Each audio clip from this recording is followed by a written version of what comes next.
시작할게요. 자, 시작하기 전에요. 저희가 이제 욕심이라는 것을 한 번만 더 생각을 해봐야 됩니다. 뭐 어렵게 생각할 건 아니고요. 욕심이라고 하는 것은 나쁜 게 아닙니다. 욕심이라고 하는 거를 그냥 내가 있는데 더 가지려고 하는 걸로 생각하지 마시고요. 욕심이라고 하는 것을 내가 지금 필요를 느낀다고 생각하시는 게 좋아요. 필요를 느낀다라는 거는 나쁜 게 아니에요. 왜냐하면 하나님께서 우리에게 그 필요를 느끼도록 만드셨기 때문입니다. 그래서 우리가 배고프다라는 걸 느끼죠? 배고픈다라는 걸 느끼는 것은 욕심이 아니에요. 그런데 배가 부른데도 먹으려고 하는 거를 우리는 욕심이라고 하는 거죠. 그러니까 욕심이라고 하는 것에 선이 다 있겠죠? 그게 뭐냐면 욕심은 필요를 느끼는 게 아니라 만족을 모르는 거예요. 접근하는 거 이해하셨죠? 욕심의 문제는 뭐냐? 필요를 느낀다라는 게 잘못된 것이 아니라 만족을 못 느끼는 게 문제예요. 그런데 이 만족을 못 느낀다라는 것도 맞는 말이에요. 그것도 틀린 게 아니에요. 왜? 우리의 만족이라고 하는 것은 하나님에게 있거든요. 근데 하나님이 없이 만족을 찾으니까는 계속 달라고 달라고 하게 되는 거예요. 그러니 이 모든 것의 문제는 하나님이 없다라는 것, 내 안에 하나님이 없다라고 하는 것에서부터 나오는 것이 바로 이 이야기인 겁니다. 이해하시겠죠? 그래서 성경을 공부하시면 결국에 모든 것은 그대로인데 하나님이 내 안에 있는가 없는가로 정말 완벽하게 바뀌는 거예요. 극명하게. 이게 성경에서 가장 중요한 이해의 방식이에요. 어떻게 하는 게 욕심인가, 뭐 어떻게 하는 게 진짜 사랑인가 이렇게 고민하지 마시고요. 내 안에 하나님이 계신가, 계시지 않은가로 판단하는 게 맞습니다. 그래서 이 야고보는 너희가 구하여도 받지 못하는 것은 무엇을 구하는 거예요? 너희는 먼저 그의 나라와 그의 의를 구하라. 그리하면 이 모든 것을 너희에게 더하시리라와는 정반대죠. 그래서 제가 하나님의 뜻이 우선순위에도 들지 못하고 무엇이 되었다라는 게 문제라고 했었습니까? 수단이 되어버렸다고 했지 않습니까? 그래서 하나님의 일을 하는 척하고서는 내 이익을 챙기는 거예요. 그래서 교회에서 단체로 해외여행 갈 때 꼭 봉사대 팜플렛 들고 가가지고는 플랜카드 들고 가가지고는 하잖아요. 그래서 3일 가가지고는 사진 찍고 해외여행하고 이런 식으로 할 때가 종종 있지 않습니까? 그러한 게 정말로 편만해졌어요. 하나님의 이름이 수단이 되어버리는 순간 우리에게 남는 건 아무것도 없게 되는 거예요. 자, 이제 이 이해를 가지고 4장을 갈게요. 4장 오셔서요. 4절부터 쭉 읽어보겠습니다. 가늠한 여인들아, 세상과 벗된 것이 하나님과 원수됨을 알지 못하느냐? 그런즉 누구든지 세상과 벗이 되고자 하는 자는 스스로 하나님과 원수되는 것이라. 너희는 하나님이 우리 속에 거하게 하신 성령이 시기하기까지 사모한다 하신 말씀을 헛된 줄로 생각하느냐?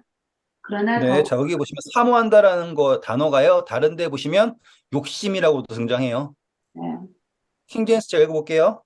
너희는 성경 기록이 우리 안에 거하시는 영이 시기하기까지 욕심을 내느니라 하고 헛되이 말하는 줄로 생각하느냐 이런 표현이 나와요. 음, 그래서 사모한다, 그것도 desire하고 하는 바란다, 욕심 같은 표현으로 이해하시면 되는 거예요. 그래서 이제 그 개념을 이해하셔야지 된다라고 해서 제가 설명을 드렸고요. 6절 보시면 보세요. 읽어주실까요? 그러나 더욱 큰 은혜를 주시나니 그러므로 일렀으되 하나님이 교만한 자를 물리치시고 겸손한 자에게 은혜를 주신다 하였느니라. 자, 그런즉 너희 그러니까는 이게 자 사모한다, 욕심을 낸다라고 하는 것은 무엇이든지 간에 저도 하나님의 능력을 사모합니다. 그분의 뜻이 나타나기를 원해요. 또한 하나님도 저를 사모하세요. 저에게 욕심이 있으세요. 맞는 표현 맞죠? 그분이 저에게 기대하는 게 있지 않습니까? 그건 잘못된 게 아니에요. 정말로 시기할 만큼 그래서 질투하시는 하나님이라는 뜻이 무슨 뜻이에요? 그분이 우리에게 바라시는 게 있기 때문에 질투하시는 거라고요. 그러니까 질투라는 것 자체도 나쁜 게 아니에요. 하나님이 있다면. 근데 질투가 하나님이 없이 하는 순간 문제가 되는 거. 그리고 욕심도 똑같아요. 그래서 이 6절 다시 한번 보시면 하나님께서 더 많이 베푸신다는 표현이 나오죠. 한 번 더 읽어볼까요? 그러나 더 큰 은혜를 주시나니 그러므로 일렀으되 하나님이 교만한 자를 물리치시고 겸손한 자에게 은혜를 주신다 하였느니라. 그렇죠. 자, 내가 내 스스로의 욕심으로 뭔가를 채우려고 할 때는 무엇을 모르냐면 하나님이 내 안에서 간절하게 정말 시기할 정도로 나를 채우고자 한다라는 걸 모르고 내 스스로를 막 싸우는 거죠. 그런데 자, 엄마가 더 극성이에요? 자식이 더 극성이에요? 하고잖아요? 그 엄마가 더 극성이에요. 자식 교육은. 그러면 우리를 구원하실 때 누가 더 극성이시겠냐 이거예요. 하나님이 더 극성이라고요. 그걸 모르고 이렇게 하면 안 된다라는 표현이에요. 그래서 하나님께서는 높은 자는 낮추시고요. 낮은 자를 높이신다. 이 뜻은 뭐냐면 하나님께 의탁하는 자에게 하나님께서 흔들어 넘치도록 채우신다라는 거를 너희가 알지 못하느냐라고 하는 표현이 여기서 연결이 되는 겁니다. 그 다음 읽어주실까요? 그런즉 너희는 하나님께 복종할지어다 마귀를 대적하라 그리하면 너희를 피하리라. 하나님을 가까이 하라. 그리하면 너희를 가까이 하시리라. 죄인들아, 손을 깨끗이 하라. 두 마음을 품은 자들아, 마음을 성결하게 하라. 슬퍼하며 애통하며 울지어다. 너의 웃음을 애통으로, 너의 즐거움을 근심으로 바꿀지어다. 주 앞에서 낮추라. 그리하면 주께서 너희를 높이시리라. 아멘. 자, 베드로랑 같죠? 너희 모든 염려를 주께 맡겨라 했던 거 우리 공부했지 않습니까? 하나님께서 때가 되면 높이실 것이다. 같은 이해예요. 그런데 여기에 우리가 조금 헷갈릴 수 있는 게 뭐냐면, 자, 7절에 보시면 하나님을 가까이 하면은 마귀가 도망친다 그러죠. 네. 그러면 재밌는 게, 제가 그림을 그려볼게요. 여기에는 사단입니다. 여기에는 예수님 할게요. 지금 여기 가운데에 있는 존재가 누구예요, 지금? 나, 나예요. 우리가 하나님을 가까이 한다라고 하는 건 우리가 이렇게 가는 거죠, 이렇게. 그러면 또 반대로 사단을 가까이 하는 게 이렇게 가는 거예요. 어떻게 생각하세요? 자, 우리가 기억해야 될 게 있어요. 그게 뭐냐면, 자, 아버지께서 이끌지 아니하시면 그 누구도 나한테 올 수 없다. 예수님께서 말씀하신 것, 그걸 잘 생각하셔야지 돼요. 그래서 우리가 우리의 힘으로 하나님한테, 예수님한테 간다라고 하는 개념은 성경적인 개념이 아니에요. 누구든지 나를 영접하면이거든요. 그쵸? 영접하는 자, 그 이름을 믿는 자들에게는 하나님의 아들이 되는 권세를 주셨죠. 요한복음 1장, 그쵸? 그러니까 영접한다라고 하는 개념이에요. 그러니까 가까이 한다라고 하는 것은 그분이 나한테 온 것을 막지 않는 거예요. 그러니까 우리가 중간자가 아니라 예수님께서 오신 거라고 이렇게. 오셨을 때 막지만 않으면 되는데 이 하나님을 가까이 한다라고 하는 걸 막지 않는 거거든요. 그런데 이 사단이 있으면 우리의 마음속에 우리를 스스로 높이고자 하는 마음이 있죠. 그러면 우리를 스스로 높이고자 하는 마음이 있으면 뭐가 싫냐면 이거 내가 한 건데라고 하는 게 말고 싶은 거예요. 내가 한 건데. 그래서 내 삶 속에 1부터 100이라 그러면 아, 그래도 최소한 이 정도는 내가 했다고 쳐주세요. 이거 하고 싶은 거예요. 그것이 하나님을 가까이 하는 거가 이렇게 모호해지는 상황이 되는 거예요. 그러면 거기에는 우리가 어떤 상황이 되냐면 우리가 사단으로 뛰어가는 상황이 되는 거예요. 다시 할게요. 우리가 생각을 할 때는 우리가 이렇게 가고 이렇게 가는 거 생각하지만 실질적으로는 하나님이 오시는 거, 예수님 오시는 거예요. 우리가 가는 게 아니라 오시는 거예요. 그거 영접하는 거고요. 반대로 사단한테는요, 우리가 달려가는 거예요. 우리가 사단을 영접하는 게 아니라 우리가 사단의 정신으로 달려가는 거예요. 그게 뭐예요? 내가 지극히 높은 산에 올라, 그렇죠? 북극산 높은 곳에 올라 지극히 높은 자와 비기겠다라고 하는 정신으로 가는 거예요. 요 개념을 이제 보시면 이해가 되실 거예요. 제가 8절부터 킹제임스 버전을 읽어볼게요. 하나님께 가까이 하라. 그러면 그분께서 너희에게 가까이 오시리라. 지금 하나님은 어떤 존재가 됐어요? 수동적이죠? 수동적이에요. 그러니까 그분은 와 계시는 상태인 거고요. 너희 죄인들아, 너희 손을 정결히 하라. 뭘 하지 말라고 합니까? 두 생각을 품지 말아라 라고 얘기하죠. 두 생각은 아까 공부했던 거예요. 두 주인을 섬길 수 없다와 같은 표현이자 내가 높아지는 것과 하나님을 높이는 것을 동시에 하려고 하는 것 자체도 두 생각이에요. 그렇게 되었을 때 하나님은 언제나 수단으로 전락할 수밖에 없고요.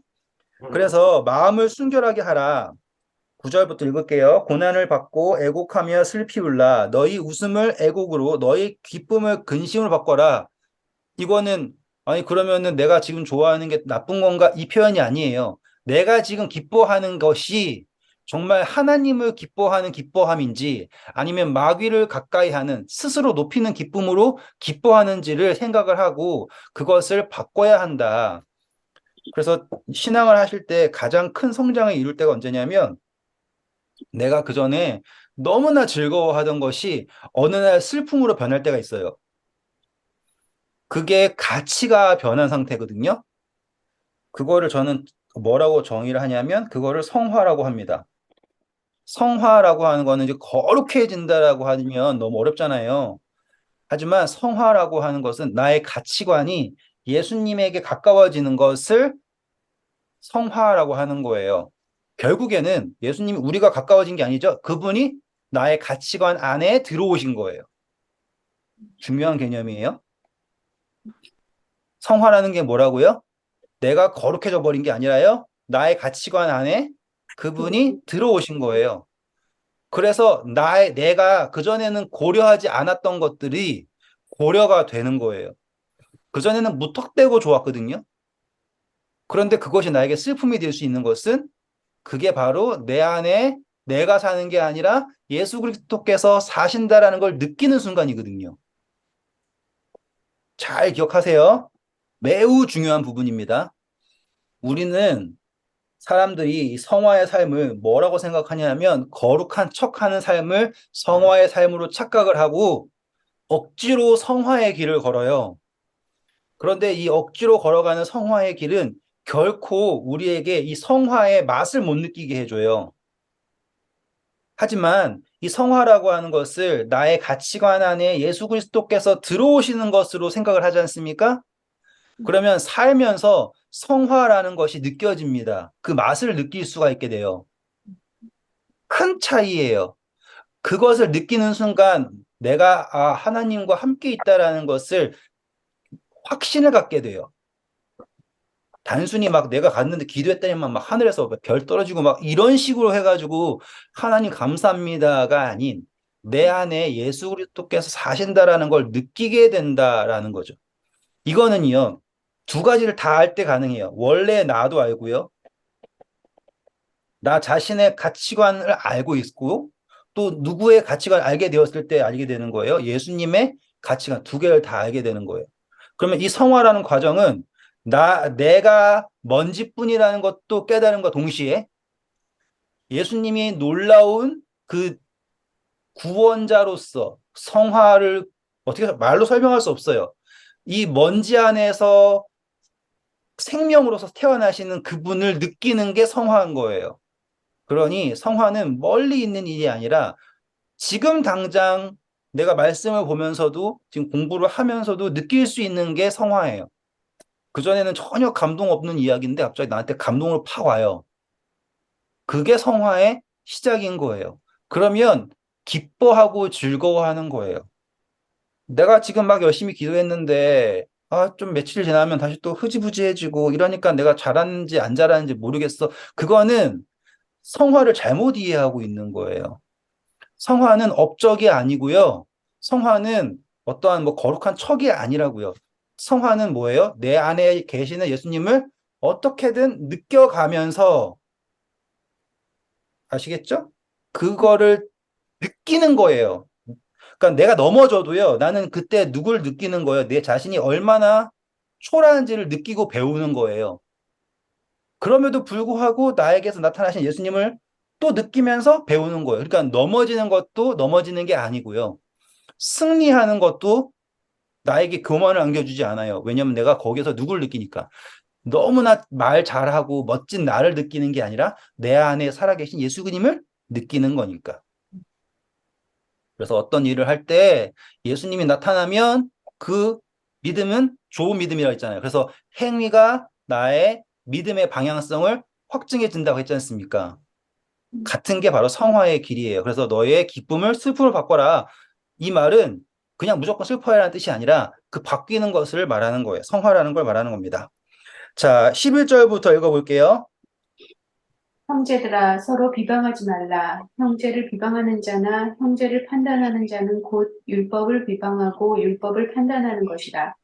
내가 만일 율법을 판단하면 율법의 준행자가 아니요 재판관이로다. 입법자와 재판관은 오직 한 분이시니 능히 구원하기도 하시며 멸하기도 하시느니라. 너는 누구이기에 이웃을 판단하느냐? 감사합니다. 판단하지 말라. 여기서 우리는 또 생각해야 될 게 있어요. 판단이라고 하는 것을 그러면 옳고 그름을 판단하지 말라는 뜻이 아니에요. 바울이 얘기했잖아요. 너희가 천사들을 판단할 줄 알지 못하느냐? 하물며 이 작은 일도 판단하지 못해가지고 세상 법에다 송사하느냐 이렇게 얘기했잖아요. 그러니까 판단한다라는 거 옳고 그름을 판단한다 이거를 하지 말라는 게 아니에요. 이 판단이라고 하는 거는요 심판을 말하는 거예요. 지금 사람을 죽이는 게 나쁜지 틀린지 그것도 모르는 사람은 잘못된 거죠.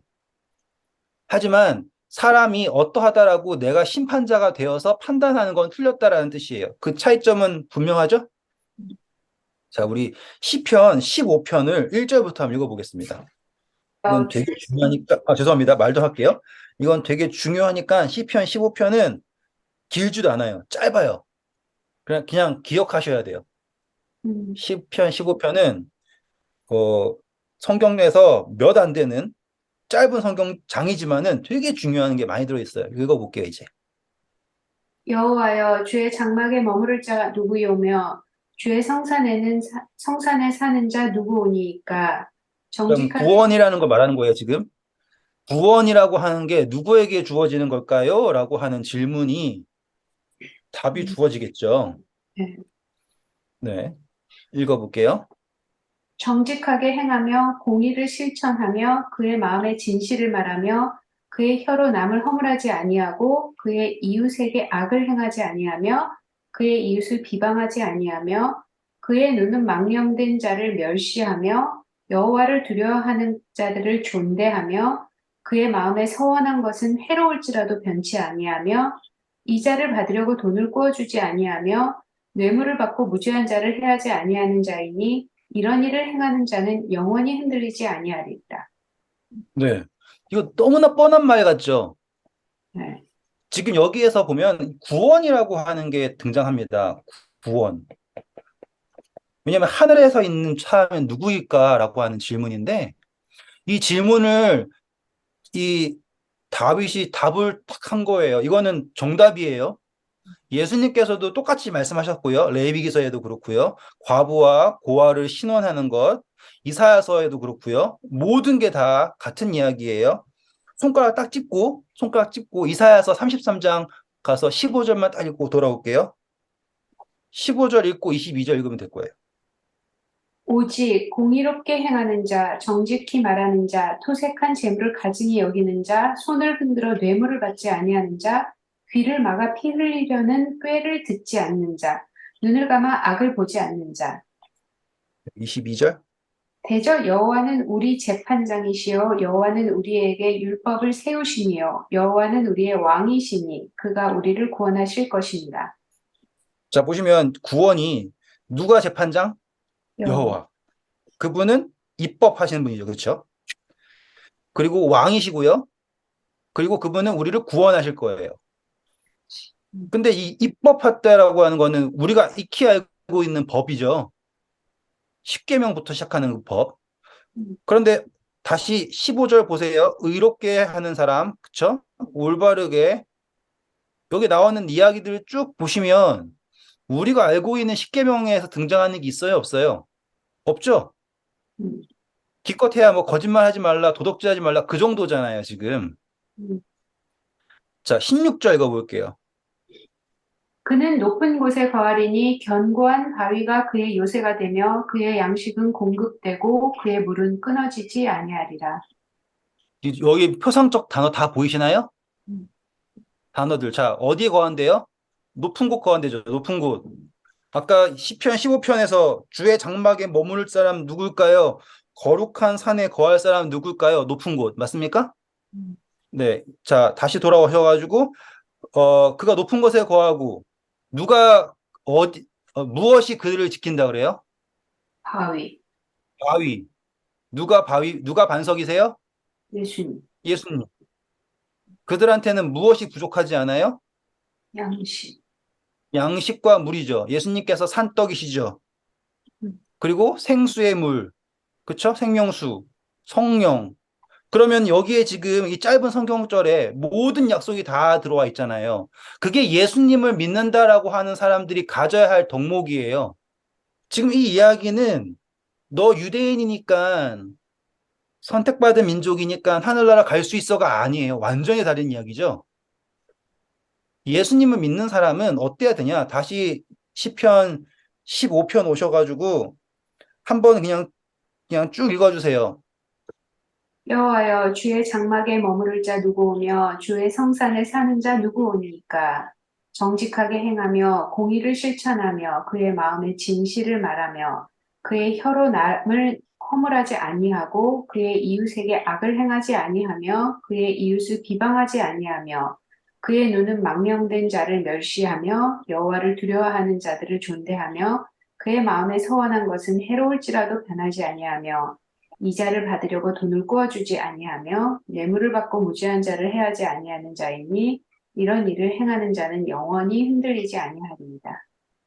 네. 자, 이렇게 하는 사람은 어떻게 된다? 영원하게 흔들리지 않는다. 그러면 예수님께서 요동하지 않는다라는 표현과 같은 거죠? 네. 다급하게 되지 않는다라는 것과 또 같다라는 것도 연결되시고, 다 연결되세요. 손가락 집어 놓으세요. 계속 볼 거니까. 레위기서 19장 가겠습니다. 레위기서 19장 오셨죠? 우리 1절부터 볼까요? 여호와께서 모세에게 말씀하여 이르시되 너는 이스라엘 자손의 온 회중에게 말하여 이르라 너희는 거룩하라 이는 나 여호와 너희 하나님이 거룩함이니라 너희 각 사람은 부모를 경외하고 나의 안식일을 지키라 나는 너희의 하나님 여호와이니라 너희는 감사합니다. 지금 여기에서 나와 있는 이 19장, 레위기서 19장에서 요구하시는 거룩이라는 거를 우리가 꼭 기억을 해야 돼요. 시간이 되시면 한번 읽어보세요. 그러면요, 이 거룩이라는 거를 강조하세요. 도둑질하지 말아라, 속이지 말아라, 그런 것들이 쭈루루루루 나올 거예요. 예를 들어서 10절 보시면은 포도원의 열매를 다 따지 말아야 되고요. 11절 보면 도둑질하면 안 되고요. 12절 맹세할 때 잘해야 되고요. 그쵸? 14절 보시면은 뭐 귀머거리한테 조심해야 되고요. 내용들 보시면 되게 소소해요.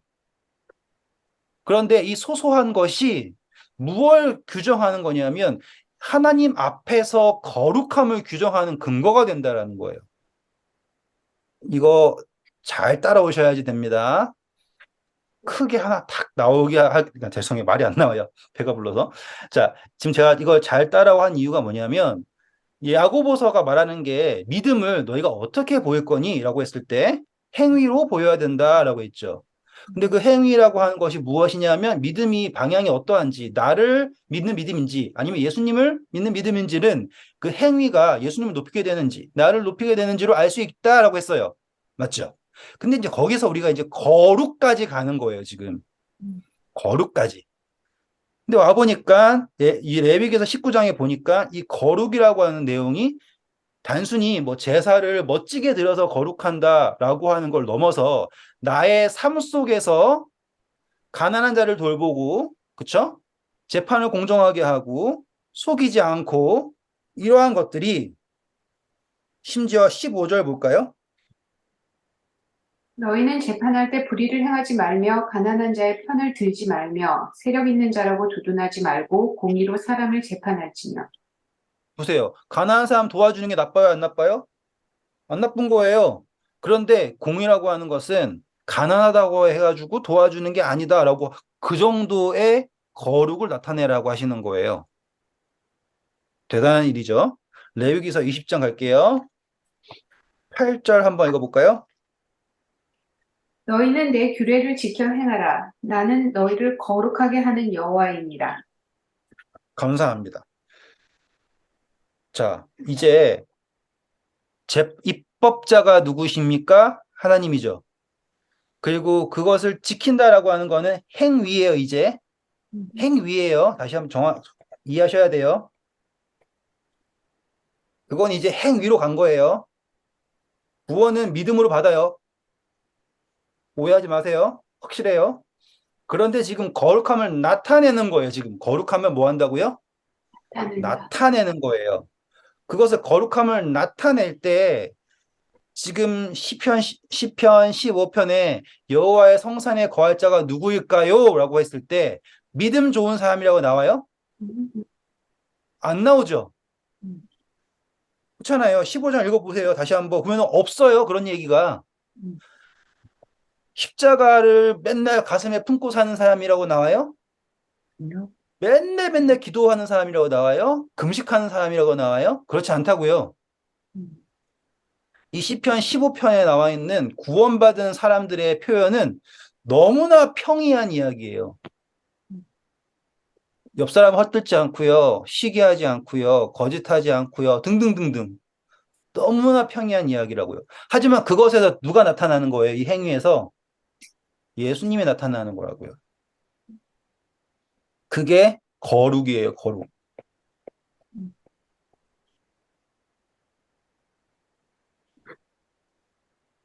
너무너무나 중요한 개념입니다. 그래서 남을 판단하는 사람의 문제점은 뭐냐면 그들의 삶 속에서 거룩함이 나타나지 않으면서 아시겠죠? 이 시편 15편에 나와 있는 내용처럼 너무나 평이한 이야기, 너무나 당연한 것처럼 보이지만 그 이야기 속에서 우리가 예수 그리스도가 나타나야 되는 거예요. 그 예수님이 우리가 남을 도와줄 때, 남을 헐뜯지 않을 때, 그때 나타난 예수님이 우리 속에서 거룩을 이루는 거예요. 이게 중요한 거예요. 그래서, 그러면은 도와주는 사람이 하늘나라 간대가 아니라고요. 그거는 행위로 말미암는 구원을 생각하는 건데, 그건 틀린 거예요. 너희는 내 계명을 지켜라. 레위기서에 뭐라고 했어요? 내가 너희를 거룩하게 하는 여호와다라고 했잖아요. 그렇죠? 그러니까 우리가 그분의 계명을 지키는 것, 이 행위를 하는 것은 그분이 나를 거룩하게 한다라는 것을 인정하기 때문에 그것을 우리가 순종하게 된 거예요. 근데 거기에 플러스 이제 뭐가 된 거예요? 성화까지 들어왔죠? 자, 이제 여기에 계명이 있어가지고 이제 순종해서 하는 거는 내가 모를 때예요. 순종해서 하는 거는 언제냐면 내가 아직 모를 때. 그래서 우리가 아이들을 가르칠 때 시키죠. 근데 그 아이가 그걸 알아요, 몰라요? 몰라요. 하지만 그것이 부모님이 나를 사랑하고 나에게 좋은 거를 주시겠지. 그래서 순종을 하는 거예요. 분명히 예를 들어 이빨 닦지 말아라 라고 하는 마음이 속에서 막 올라와요. 이빨을 왜 닦냐? 그냥 자는 게 좋은데. 제 아들이 충치가 많아가지고 지금 한국에서 얼마나 쑤시고 왔는지 울더라고. 그게 슬픈 거잖아요. 근데 부모 입장에서는 이빨을 닦아라 라고 하잖아요. 그러면은 제 아들 속에 있는 이빨 닦지 말아랑 이빨을 닦아라 라고 하는 건데 안에 있는 건 뭐밖에 없어요. 이빨 닦지 말아라가 안에였죠. 근데 이빨 닦아라는 거는 어디 있어요? 밖에 여기 있잖아요. 계명. 근데 그게 여기에 들어온 거죠. 근데 처음에는 없었어요. 없었는데 어느 순간 내가 그거를 순종하면서 경험을 하게 되었어요. 그리고 나서는 이제 제 나이가 된 거예요. 이제 이빨 닦지 말아라라고 하는 거는 저기 멀리 사라져 버렸어요. 더 이상 이빨을 닦아야 될까 말아야 될까라고 하는 갈등 자체가 없어졌어요. 그러면 제가 이빨 닦는 거는 순종해서 이빨 닦는 거예요? 아니면 그냥 닦는 거예요? 그냥 닦는 거예요. 네. 그게 성화의 목적이에요. 그래서 그분의 계명이 어디로 들어와 버리는 거예요? 이렇게 들어와 버리는 거예요. 그러면 더 이상 계명이라는 것이 필요가 있어요, 없어요? 없어요. 왜? 계명이 내 안에서 살아나는 거니까. 짜잔, 이렇게 개념이 되는 거예요. 그러면 당연히 이 계명이 내 안에 있는 사람은 뭐 하는 사람이겠어요? 이빨 닦는 사람이 되겠죠. 그래서 여호와의 성산에 거할 사람은 누구일까요? 라고 했을 때 그 평이한 이야기가 나오게 되는 거예요. 음, 그 사람들은 그걸 다 까먹고 이빨 닦아야지 하늘나라 갑니다. 이렇게 한다고요. 그러면은 자 죽도 밥도 안 되는 거예요. 그러니까 사람들이 이해를 못 하는 거죠. 음, 근데 지금 이해되시죠?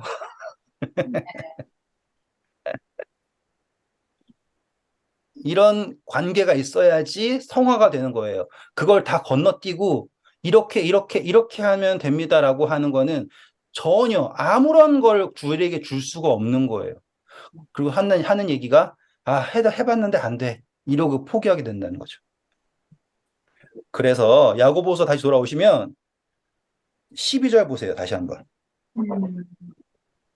입법자와 재판관은 오직 한 분이시니 능히 구원하기도 하시며 멸하기도 하시느니라. 너는 누구이기에 이웃을 판단하느냐? 그렇죠. 넌 누구냐 이거예요. 야고보가 되게 대범한 표현을 쓴 거예요. 넌 누구냐? 넌 입법자도 아니고 아무것도 아닌데 죽일 수도 없고 살릴 수도 없는데 대체 너가 뭐길래 남을 이렇게 판단을 하냐? 이거는 매우 도전적인 표현이죠. 그리고 우리는 이사야서 33장 읽으면서 이 의미가 무엇인지도 공부했습니다. 자, 13절입니다. 들으라, 너희 중에 말하기를 오늘이나 내일이나 우리가 어떤 도시에 가서 거기서 1년을 머물며 장사하여 이익을 보리라 하는 자들아, 내일 일을 너희가 알지 못하는도다. 너희 생명이 무엇이냐? 너희는 잠깐 보이다가 없어지는 안개니라. 너희가 도리어 말하기를 주의 뜻이면 우리가 살기도 하고 이것이나 저것을 하리라 할 것이거늘 이제도 너희가 허탄한 자랑을 하니 그러한 자랑은 다 악한 것이라. 그러므로 사람이 선을 행할 줄 알고도 행하지 아니하면 죄니라. 네, 17절 많이 들어보셨죠? 17절 저도 상당히 오랫동안 많이 사용했던 성경절이에요. 야고보서 말씀드렸잖아요. 야고보서에서는 유명한 성경절 몇 개가 있어요. 너희가 받지 못하는 건 기도 안 해서 그런 거고 구하여도 받지 못하는 거는 정욕에 쓰려고 해서 이거랑 또 선을 행할 줄 알고 행하지 않으면 죄다. 그리고 또 뭐 행함이 없는 믿음은 죽은 믿음이다. 요거 잘 쓰이는 거예요. 이것도 똑같은 거예요. 여기에서 17절의 이야기가 시작점은 어디서부터 시작인 거예요? 자, 우리가 말하기를 뭘 하자? 이득을 보자예요. 이득. 그 이득이라고 하는 거가 참 도전적인 표현이에요. 왜냐하면 저 역시도 선교를 하면서 항상 이득을 보려고 그러거든요.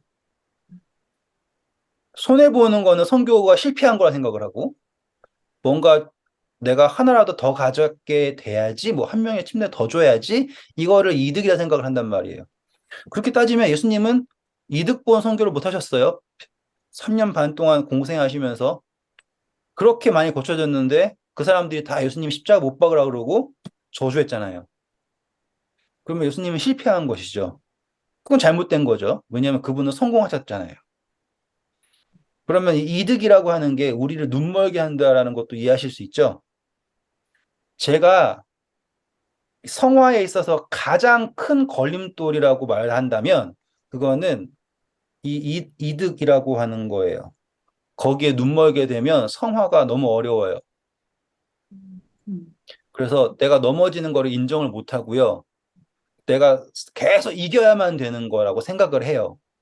그래서 이게 나를 계속 뭐라고 해야 될까요? 하나님이 나랑 함께 하시는 거 맞나? 이렇게 의심하게 하는 거가 제일 문제가 되는 게 이득이에요. 음, 근데 야고보는 이 표현에 있어서 이거는 전 시간에 공부한 내용 그게 제일 기본이에요. 하나님의 복음을 수단으로 생각을 하는 것, 그게 기본이에요. 지금 이거는, 지금 공부하는 거는 그것 이면에 있는 걸 하는 거예요. 음, 아셨죠? 우리 지난주에 했어요. 이거는요. 14절 봐보세요. 다시 한번.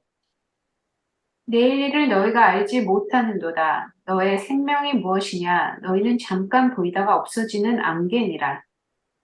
네. 지금 이 이득이라고 하는 거는 계속 나를 채우려고 하는 거라는 거죠. 나를 채우. 그래서 예수님이 아닌 다른 어떠한 것으로 이득으로 나를 채우려고 한다라는 것은 야고보가 표현한 건 뭐예요? 너희가 뭐냐? 너네가 내일 일을 아냐? 너희는 안개일 뿐이다. 라고 설명을 하게 되는 거예요. 그러면은 확실하게 느낌이 다르죠? 그래서 15절 보세요, 이제. 너희가 도리어 말하기를 주의 뜻이면 우리가 살기도 하고 이것이나 저것을 하리라 할 것이거늘. 그러면은 하고 있다라는 거예요? 아니, 해야 하는데죠. 음, 주의 뜻으로 이것도 해야 되고 저것도 해야 된다라고 해야 될 것인데 영어 표현은 you ought to say라 그래요. 이렇게 너는 이렇게 꼭 말했어야 되는데라고 하는 거죠. 그 다음 보시면 그 다음 뒤 뭐라고 얘기했어요? 이제도 너희가 허탄한 자랑을 하니 그러한 자랑은 다 악한 것이라. 그렇죠. 그러면은 이 사람들은 하나님을 채우려고 하는 게 아니라 나를 채우라 그런 거죠. 하나님의 뜻을 행하려고 하는 게 아니라 내 뜻을 행하려고 하는 거예요. 왜냐하면 나를 자랑하려고 하는 거죠. 그러면 다시 봐주세요. 뭘 자랑하게요? 이들 예, 이득을 이득. 내가 얻은 거를 자랑하는 거예요. 거기에다가는 하나님은 수단으로 붙이는 거고. 그러니까 메인 요리는 내가 받은 이득이에요, 이득. 그러니까 이 이득을 추구하는 사람은 자기의 넘어짐에서 하나님을 발견할 수가 없어요. 그러면 성화가 가능할까요? 불가능하겠죠.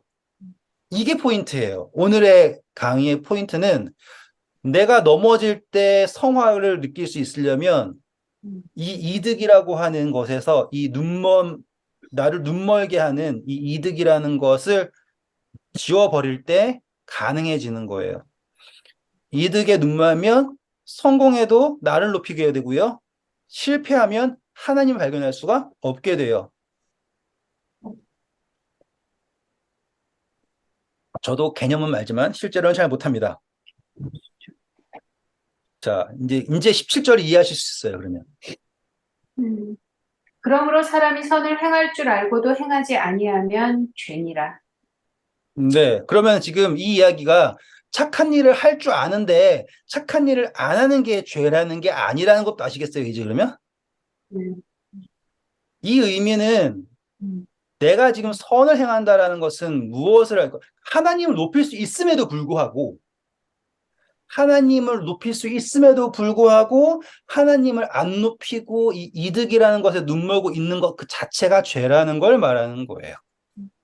그래서 이걸 성경절을 잘못 해석해가지고 지금 나한테 돈이 얼만큼 여윳돈이 있는데 그 돈을 가지고 불우한 사람 돕지 않고 내가 가지고 있으면 죄입니다. 이런 식으로 접근하면은 이 성경절을 완전히 잘못 이해하고 있는 거예요.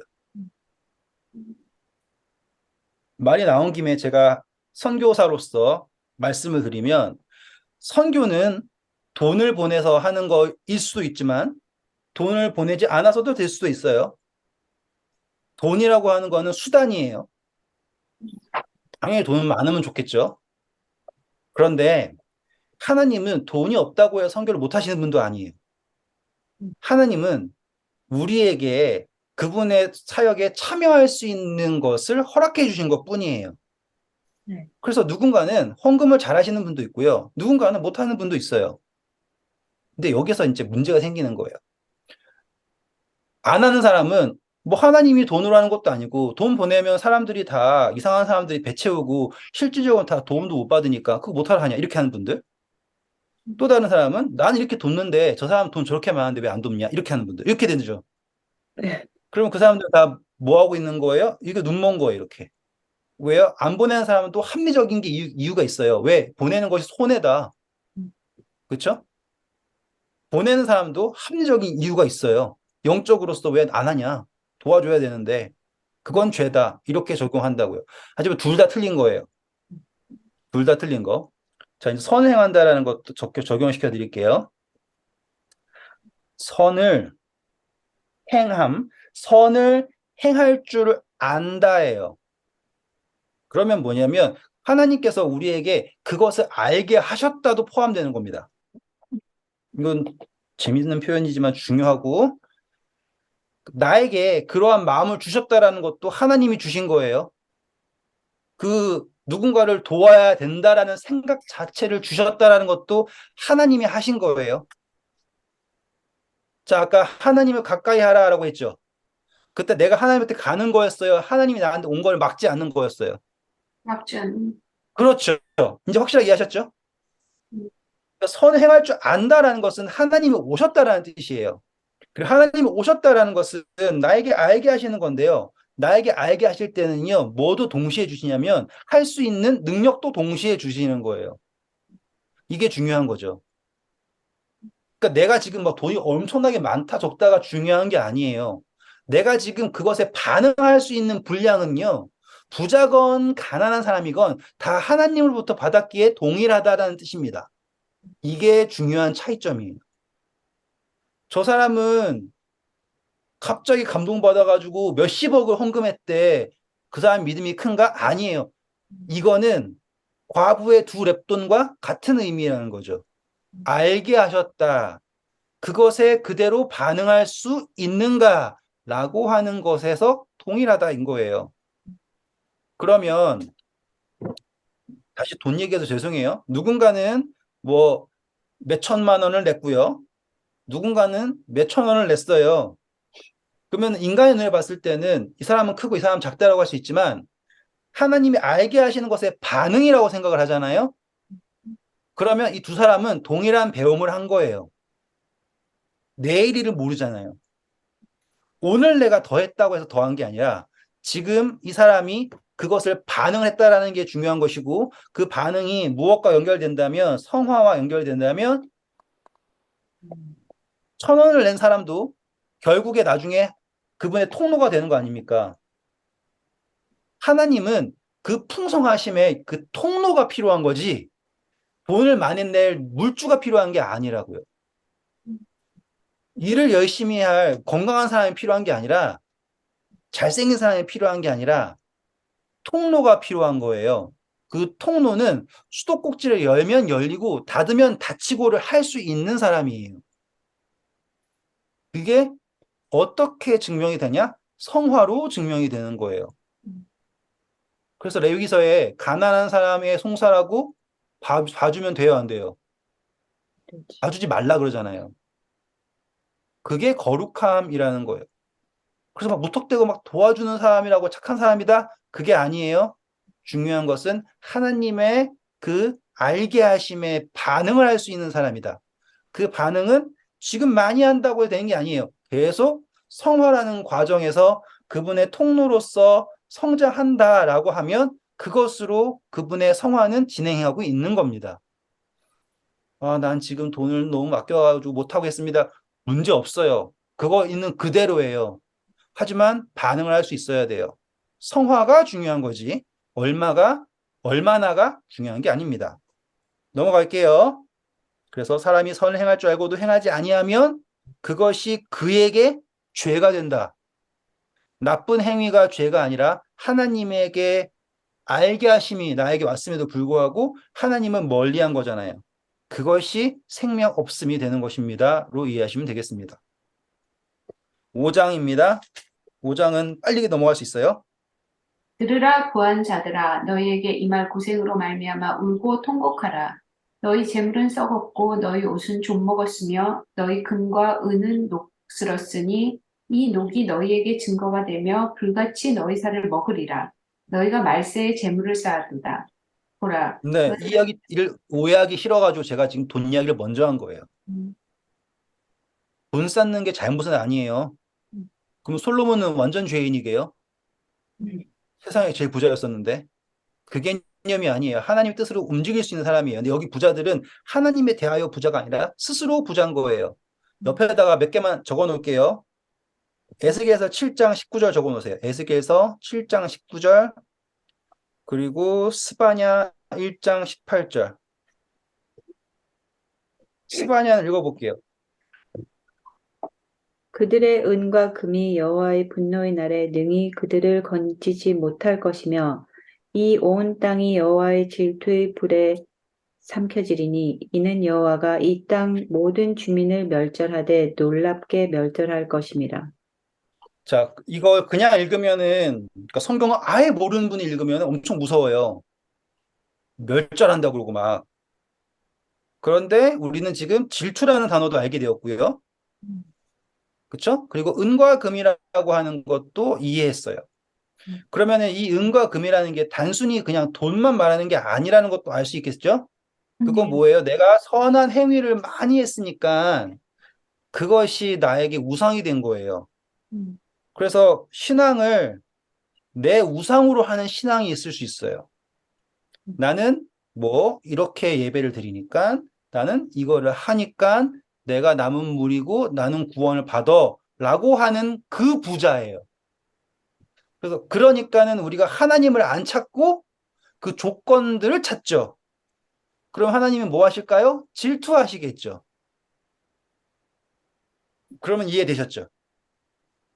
이게 그냥 막 돈 많은 사람 하늘나라 못 가, 이렇게 생각하시면 절대로 안 돼요. 가난해도요, 신앙을, 아, 내가 이렇게 거룩합니다라고 착각하고 거기에 그 우상을 믿는 사람들은 하나님을 가까이 하지 않거든요. 구원은 너무 쉬워요. 구원은 예수님께서 주신 은혜를 믿으면 가요. 근데 구원을 어렵게 만드는 거는 자기가 스스로 우상을 만들 때 구원이 어려워지는 거예요. 예수님이 오셨어요. 근데 예수님 잠깐만요. 라고 하는 게 문제예요. 그래서 너희가 사모하는 금과 은이 정말 다 쓰레기처럼 버려질 것이다.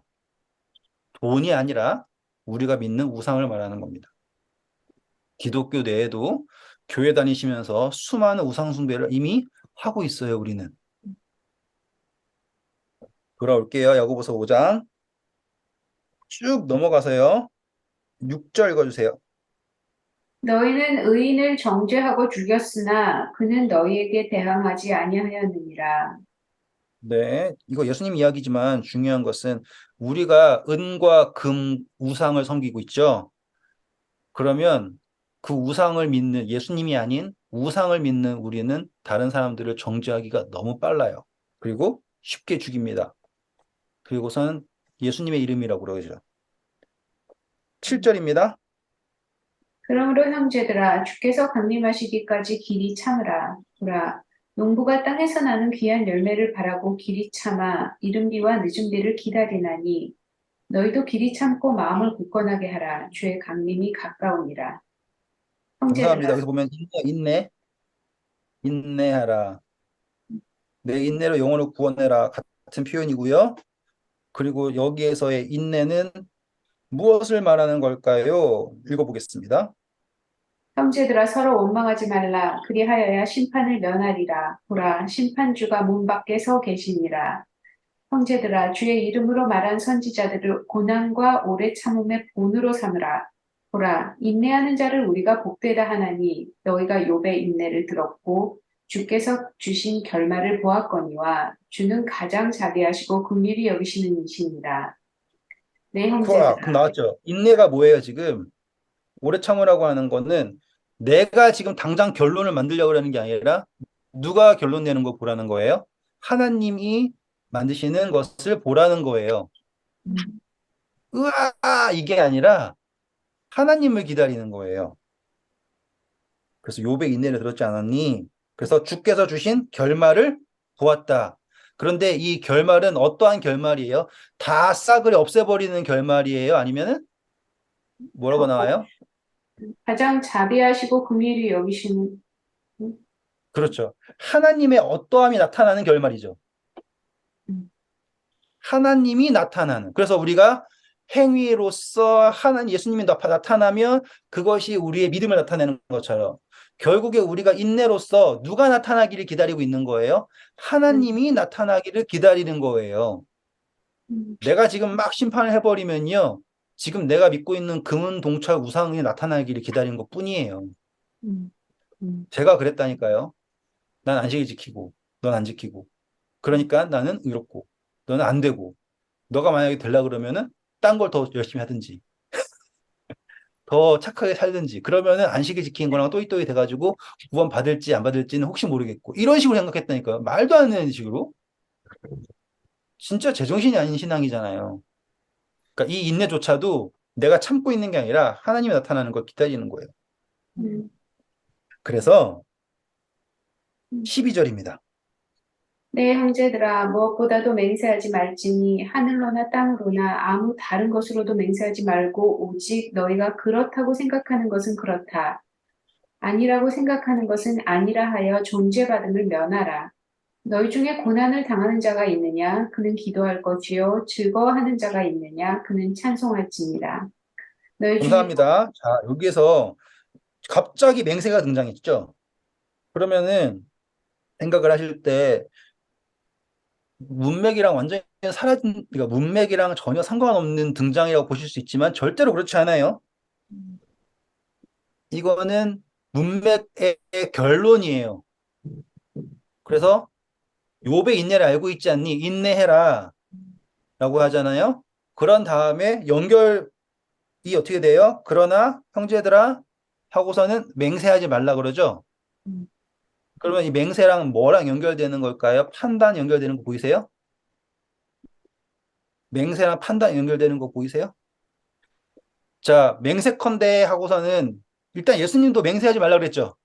우리 마태복음 공부할 때 예수님이 너희가 머리카락도 세지 못하는데 하늘에 대다 맹세하지 말아라. 그럼 하나님의 보자고 머리그로 하지 말아라. 넌 뭐도 모르는데 이렇게 하지 않습니까? 그런데 지금 이 맹세라고 하는 걸 판단 연결시키잖아요. 그러면 사람들이 맹세하는 거 이게 무조건 아니다. 혹은 이게 무조건 맞다. 어떻게 맞냐면 하느님께 맹세컨대 이렇게 가는 거예요. 그러면 이 두 맹세한 사람은 합의를 볼 수 있어요, 없어요? 절대로 만날 수 없어요. 거기에는 하나님의 뜻이 있어요, 없어요? 없어요. 이게 무슨 대화와 똑같냐면 뱀하고 하와랑 대화하는 것과 똑같은 거예요. 정령 하나님이 이 동산 모든 실과를 먹지 말라 그랬니? 뱀이 하나님인 것처럼 말했어요. 여자가 하나님께서 동산 모든 실과 먹되 이건 먹지 말라 그랬어. 하나님인 것처럼 말했어요. 둘 다 진실은 없죠. 같은 표현이에요. 그리고서는 다 하나님께서 틀리다 한 것을 틀리지 않다고 판단하죠. 선악과 먹지 말라고 했는데 뱀도 괜찮다 그러고 여자도 보아하니까 보암직도 하고 먹음직도 하고 사람을 지혜롭게 할 것 같다라고 말하잖아요. 말도 안 되는 소리죠. 그게 어디서 시작되는 거예요? 여기서 시작되는 거예요. 그 미사여구도 붙이지 말라 그러죠. 예, 예, 아니면 아니요 이렇게 되는데 하와가 왜 넘어갔어요? 미사여구 붙였잖아요. 자기의 생각으로. 그 이야기예요, 지금. 그래서 누구가 나타나는 걸 기다리지 못한 거예요. 하나님이 나타나는 걸 기다리지 못했어요. 만약에 하와가 사단한테, 뱀한테 잠깐만 기다려봐. 하나님한테 물어보고 올게. 그랬으면 끝날 문제예요. 안 했죠. 인내예요. 맞습니까? 아담 역시도 인내예요. 그러면은 지금 성경 처음부터 지금까지 우리에게 계속적으로 선악과가 주어지고 있다는 것도 맞나요? 맞아요. 그러니까 이거는 생뚱맞은 이야기가 아니에요. 맹세라고 하는 거는 완벽한 확신이에요. 이것은 하나님의 뜻이다. 이것은 하나님이 나에게 준 진실이다. 이렇게 섣불리 해버리는 거예요. 그거는 하나님의 위치에 누가 앉아 있는 거예요? 내가 하나님인 거예요. 그러니까 이게 틀리면 하나님이 아니다. 이런 식이 돼버린 거죠. 13절 보시면 이제 마무리예요. 고난당한다라고 하면 어떻게 하라고 했습니까? 즐거워하라 그랬죠? 아까 야고보서 에서 뭐라고 했었습니까? 너희의 기쁨을 슬픔을 바꿔라고 했죠. 음, 어디 네, 있습니까? 9절, 4장 9절. 고난 받으면 라고 하잖아요. 다시 네. 한번 읽어볼까요? 4장 9절. 슬퍼하며 애통하며 울지어다. 너희 웃음을 애통으로 너희 즐거움을 근심으로 바꿀지어다. 그쵸? 이건 뭐 기쁨을 근심이죠. 내가 원래 기뻐하던 것이 변하는 거잖아요. 그쵸? 여기에서는 이 고난이라고 하는 거를 어떻게 소화할 거냐 이거예요. 그래서 이 고난을 바꾸는 거예요. 소화를. 그래서 우리 즐거워하고 있는 자가 있느냐? 그는 노래할지어다. 그리고 14절 봐보세요. 어떻게 소화되는지. 너희 중에 병든 자가 있느냐? 그는 교회의 장로들을 청할 것이요. 그들은 주의 이름으로 기름을 바르며 그를 위하여 기도할지니라. 믿음의 기도는 병든 자를 구원하리니 주께서 그를 일으키시리라. 혹시 죄를 범하였을지라도 사하심을 받으리라. 그러므로 네. 너희 자, 여기서 잠시만요. 이거를 소화시키는 게 어떻게 되냐면, 우리 15절에 정말로, 음, 뭐라고 해야 되지? 자, 죄를요, 용서하는 것은 누가 해주시는 거예요? 하나님, 그렇죠. 예수님이 해주시는 거죠. 근데 보면은, 그가, 그가 죄를 범하였을지라도 용서받는다라고 나와요. 음, 그런데 보시면, 죄랑 뭐랑 연결되고 있어요? 15절에? 병, 병. 그러면, 우리, 그, 태어나면서부터 장님이었던 사람들이 뭐라 그랬어요? 이 사람이 누구 죄 때문에 장님 됐습니까? 부모의 죄 때문입니까? 저 사람의 죄 때문입니까? 라고 했지 않습니까? 네, 거꾸로 올라갈게요. 그랬는데 보시면 15절에 보면 믿음의 기도는 병든 자를 뭐 한다고 해요? 구원, 구원한다 그러죠. 그러면은 죄가 병들게 하고요. 잠시만요. 어떡하지? 나 5분만 더 해도 돼요? 이거 다 끝나가는데. 그쵸? 끊으면 아깝잖아요. 그쵸? 네, 네. 그러니까 죄가 있어서 병들었겠지? 병이 있으니까는 뭐 구원, 받지 못할까요? 구원을 못 받. 구원에 멀어졌다라고 하는 거 되는 거죠, 지금. 네, 이 사람들의 이해 관계예요. 음, 근데 이 병 걸린 사람, 왜 이렇게 지워져? 병 걸린 사람을 뭐 해라 그랬어요? 기도하라 그랬죠? 네, 기도. 아까 너희가 고난 당한 자가 있냐? 그는 뭐 하라 그랬어요? 기도하라 그랬죠? 연결되셨어요? 자, 14절 다시 오셔가지고 병든 자가 있으면 병든 사람은 이 사람들 이해했을 때는 뭐 한 사람이에요? 죄지은 자, 죄. 그렇죠? 병든 자가 있으면 그는 교회 장로들을 부르래요.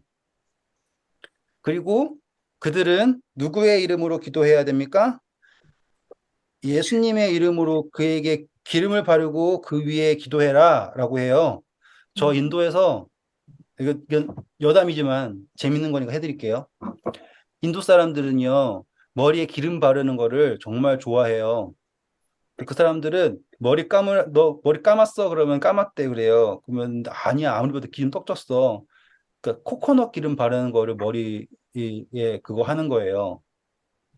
그러면은 인도 특유의 남자들 반질반질하잖아요. 그거 다 코코넛 기름 바른 거예요. 음, 그러면은 얘네들은 맨날 기름 붓고 있잖아요. 그리고 힌두교 그것도 예배도 기름 붓는 거고. 근데 이제 교회에서도 얘 기도할 때 맨날 기름병 가져와 가지고는 코코넛 기름병 가지고 기도해 달라고 막 그래요.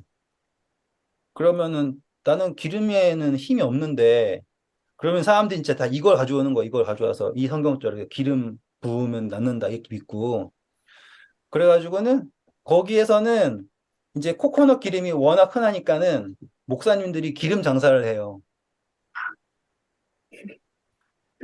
그래가지고는 올리브유 있죠?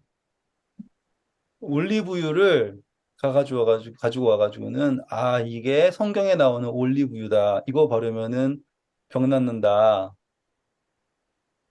그래가지고는 교회에서 올리브유를 팔아.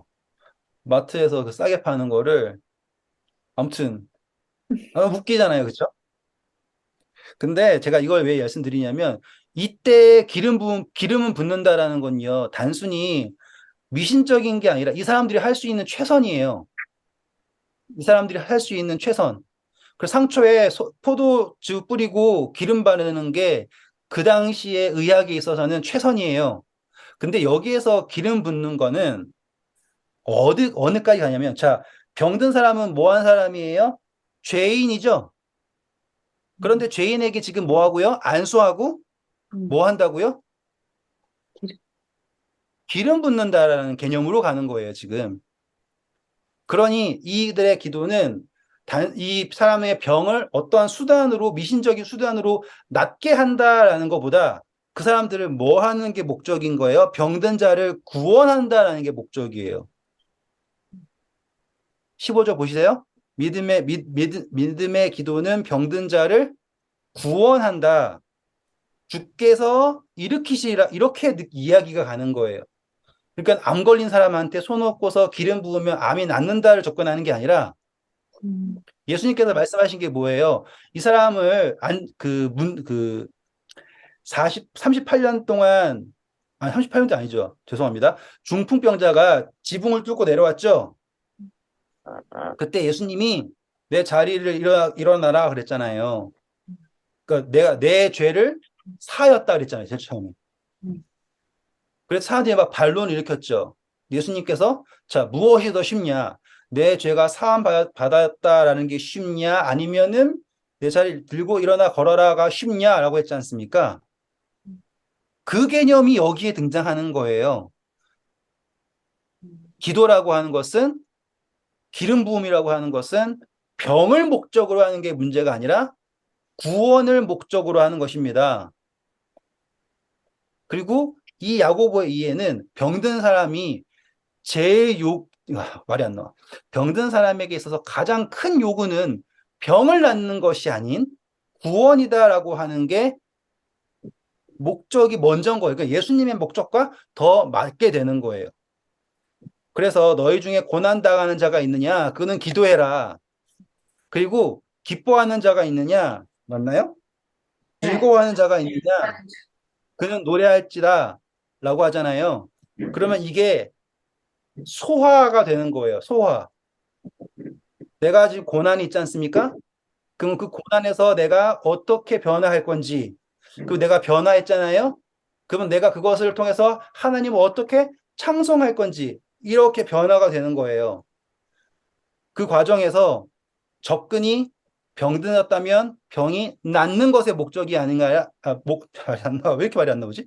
병이 들었다면 병을 낫는 것의 목적이 아닌 구원의 목적이 있고, 그리고서는 그것을 어디까지 끌고 가는 거예요? 하나님께서 일으키실 것이다 라고 하는 그 구원에 가는 것이 바로 이 장면이에요. 그래서 이거를 우리가 원래로 또 안 나와. 이래서 우리가 이거를 일반적으로 이해할 때 믿음의 기도, 안수, 막 이런 수단으로 보지 마시고 목적이 무엇인가를 분명히 바꿔야 된다라는 거예요. 구원으로 가자. 그것이 하나님께 의탁하는 것이고, 그렇게 되었을 때에 믿음의 기도는 병든 자를 구원하리니 주께서 그를 일으키시리라. 그가 죄를 범하였을지라도 용서받는다라고 이해가 되는 거예요. 자, 이제 그것에 대하여서 이제 야고보가 쐐기를 딱 봤습니다. 그게 이 엘리야의 이야기예요. 읽어주실게요. 그러므로 너희 죄를 서로 고백하며 병이 낫기를 위하여 서로 기도하라. 의인의 간구는 역사하는 힘이 큼입니다.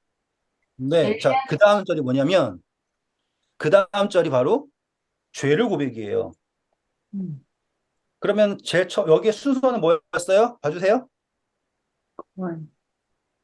구원이에요. 그쵸?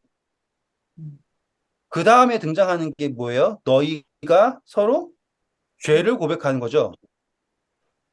그리고 너희가 병 고침을 받도록 어떻게 기도하라 그랬어요? 서로 기도하라. 서로 기도하라 그러죠.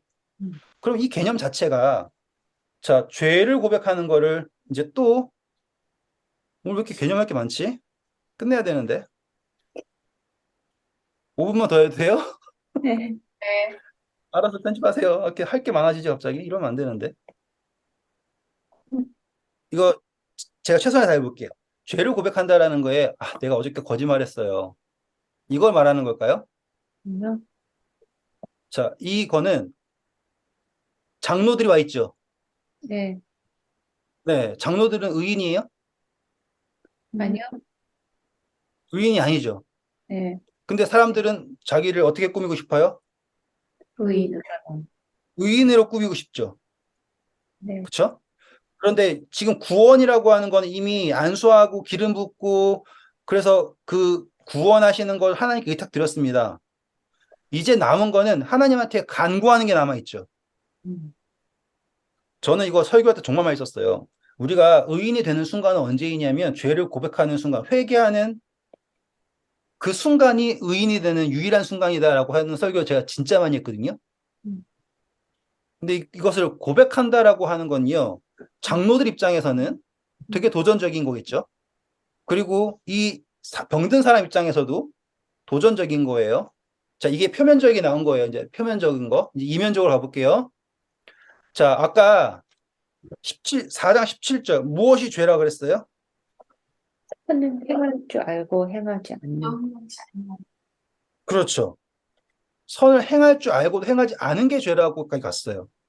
그러면 지금 교회 장로들에게 있어서 죄는 또 무엇으로 확정될 수 있습니까? 선을 행하지 않는 것? 그렇죠. 선을 행하지 않은 것. 그러면은 여기에 지금 내 앞에,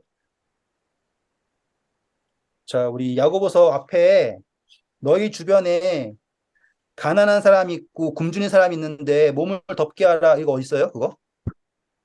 2장 16절. 네, 2장 16절 읽어주실까요?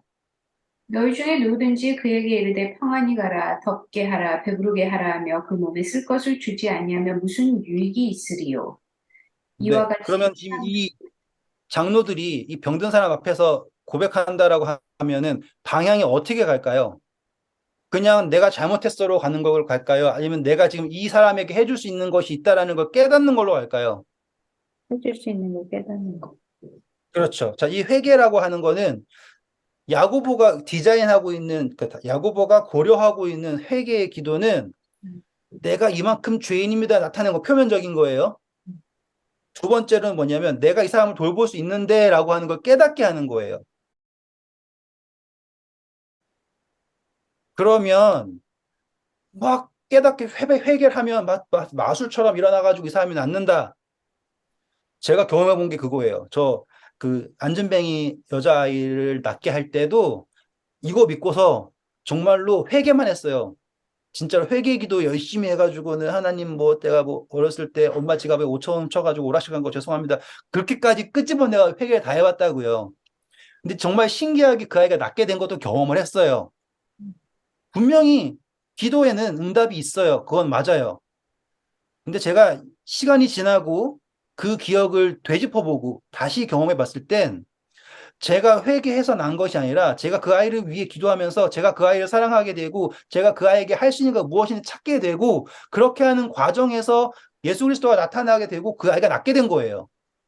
그러니까는 잘못했습니다가 능력 있는 것이 아니라 깨닫게 되는 것에서 그 관계 속에서 예수님이 나타나게 됨으로써 능력이 나타난다라는 거예요.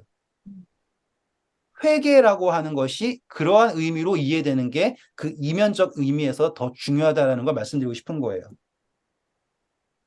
그래서 너희 잘못을 서로 고백하고 너희가 병 고침 받도록 서로를 위해서 기도해야 된다.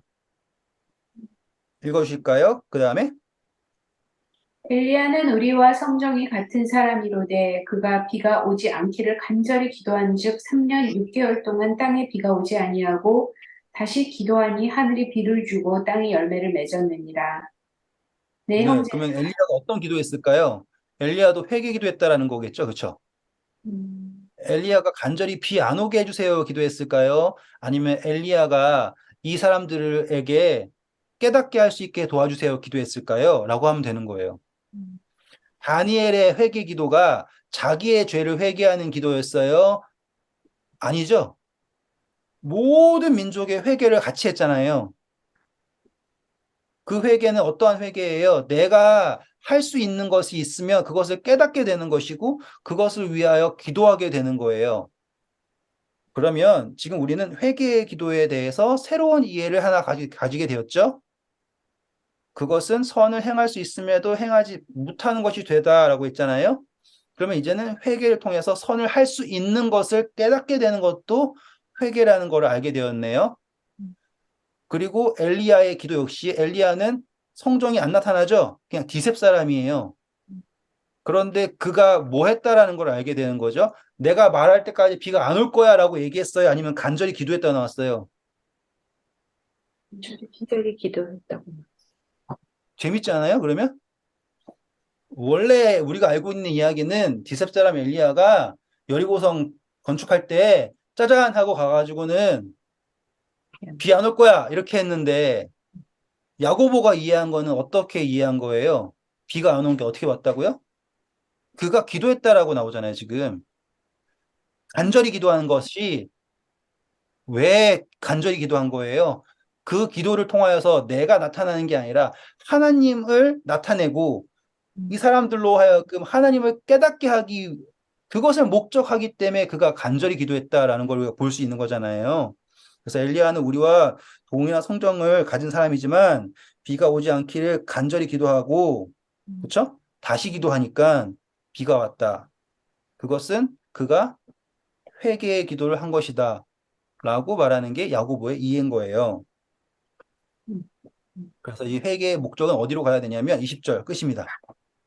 19절부터 읽어주세요.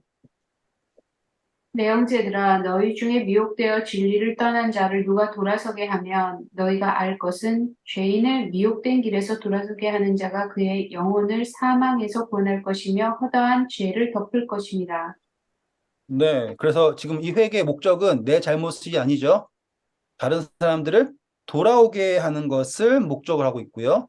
그것은 정죄가 되는 것이 아니라 허다한 허물을 덮음으로써 되는 겁니다. 라고 하는 거예요. 깔끔하게 정리가 된 것 같습니다. 오늘 이야기가 너무 어렵게 개념이 많이 나오게 되었지만은 야고보서에 나와 있는 것 중에 표면적인 의미도 있지만 그 이면적인 의미가 더 깊어요. 그리고 그 이면적 의미는 우리가 그 하나님의 뜻을 어떻게 적용할 것인가라는 거를 보여주는 좋은 예예요. 이런 사람이 하늘나라 갑니다. 그렇게 하세요가 아니에요. 어떻게 그렇게 되느냐예요. 성화라고 하는 개념이 어떻게 되는지, 그리고 기도의 방향이 어떻게, 그리고 회개의 방향이 어떻게 나를 하는, 내 잘못을 돌이키는 걸로만 회개가 되는 게 아니라 다른 사람들에게 할 수 있는 것을 나에게 깨닫게 함으로써 사람들을 돌아오게 하고, 그리고 그 돌아오게 하는 것은 죄를 지적하는 것이 아니라 허다한 허물을 덮는 것이다. 이런 것이 야고보가 말하는 결론입니다. 고생하셨습니다. 감사합니다.